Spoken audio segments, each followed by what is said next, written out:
Haleluya, puji Tuhan, selamat pagi dan salam sejahtera di dalam kasih Tuhan kita Yesus Kristus.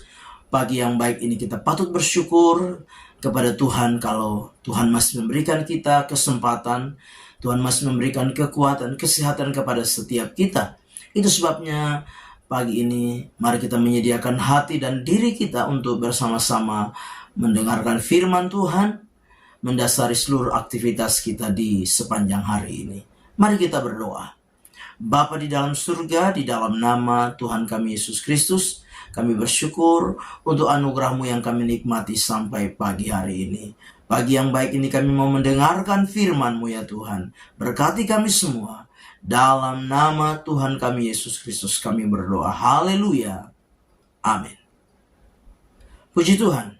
Pagi hari ini tema firman Tuhan yang ingin saya sampaikan kepada kita sekalian yaitu dampak hidup di dalam kasih karunia. Sekali lagi, tema firman Tuhan yaitu dampak hidup di dalam kasih karunia.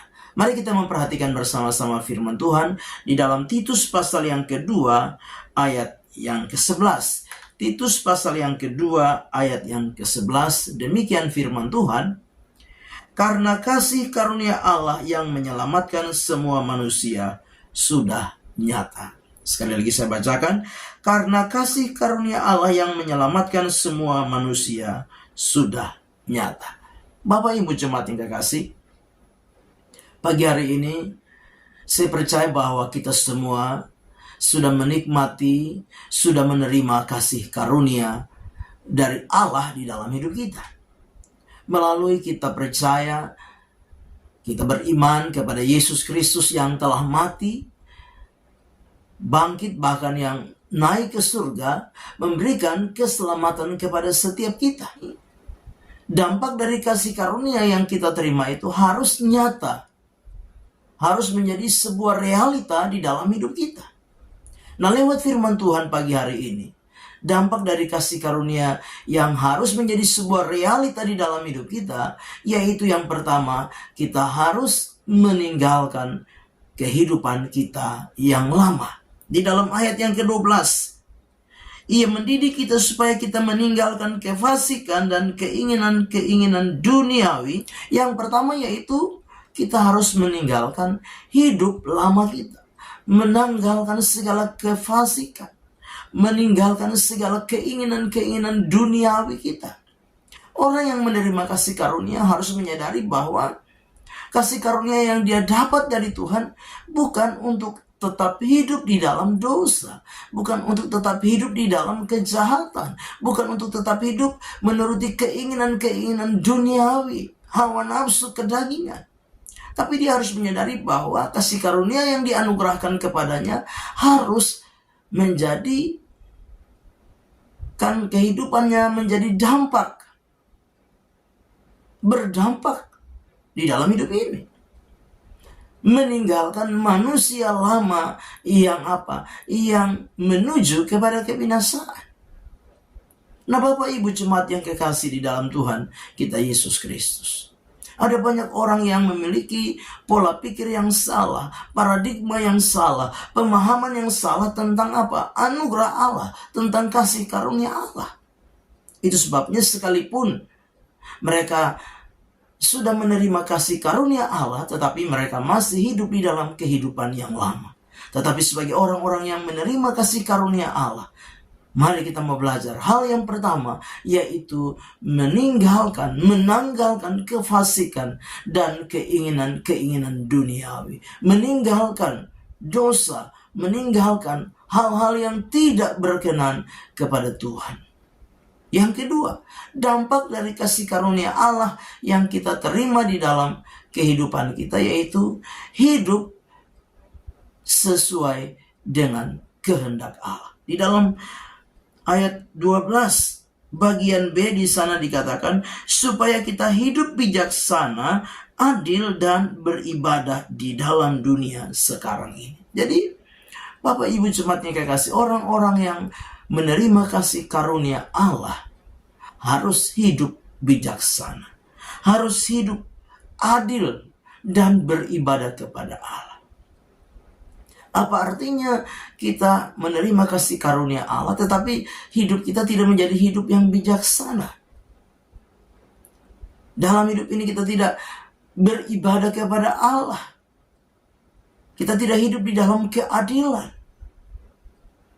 Nah, Bapak Ibu jemaat yang kekasih, keadilan ini bicara tentang apa? Keseimbangan. Artinya apa? Artinya di dalam kita menjalani kehidupan yang Tuhan karuniakan dan berikan di dalam hidup kita, kita harus sadar bahwa ada juga hal-hal yang sifatnya rohani yang harus kita lakukan di dalam hidup ini. Kita beraktivitas secara lahiriah, melaksanakan tugas tanggung jawab pekerjaan kita. Tetapi jangan kita melupakan Tuhan. Kita harus hidup di dalam keseimbangan, melakukan hal-hal yang sifatnya lahiriah, tapi juga kita harus melakukan hal-hal yang sifatnya rohani, yang bersifat kekal. Kita harus juga lakukan di dalam hidup ini. Hidup dengan bijaksana, adil, dan beribadah kepada Tuhan. Yang ketiga, dampak dari kasih karunia yang kita terima di dalam hidup ini, yang harus menjadi sebuah realita di dalam hidup ini, yaitu yang ketiga, hidup di dalam pengharapan kepada Tuhan. Hidup di dalam pengharapan. Di dalam ayat yang ke-13 dikatakan demikian, dengan menantikan penggenapan pengharapan kita yang penuh bahagia dan penyataan kemuliaan Allah yang maha besar dan juru selamat kita, Yesus Kristus. Yang ketiga adalah hidup di dalam pengharapan. Kita sadar bahwa menghadapi hidup di dalam dunia ini, sekalipun kita menerima anugerah Allah, menerima kasih karunia Allah, kita tidak pernah lepas dari yang namanya persoalan, yang dari namanya masalah, pergumulan, penderitaan, kesesakan, kesulitan. Itu sebabnya kita harus hidup di dalam pengharapan. Pengharapan bahwa hidup di dalam dunia ini adalah sifatnya sementara. Segala sesuatu yang kita upayakan dan kerjakan dalam dunia ini, itu hanya bersifat sementara untuk apa? Kehidupan lahiriah kita.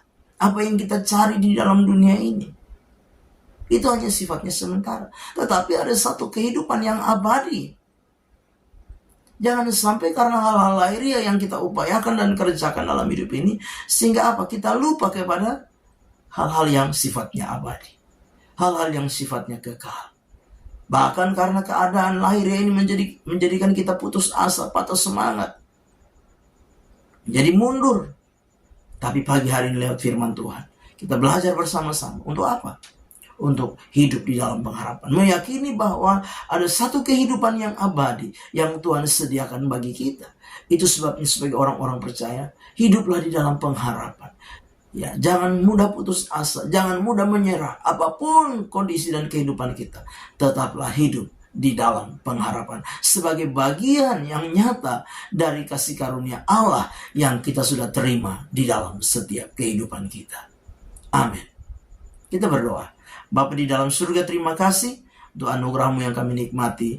Terima kasih untuk firman Tuhan yang sudah kami dengar, menjadi rema dan berkat di dalam hidup kami. Kami serahkan seluruh hidup kami sepanjang hari ini dalam tangan Tuhan. Kami melangkah bersama Tuhan di hari baru ini, mengucap syukur. Dalam nama Yesus kami berdoa. Haleluya. Amin. Selamat pagi. Tuhan Yesus memberkati.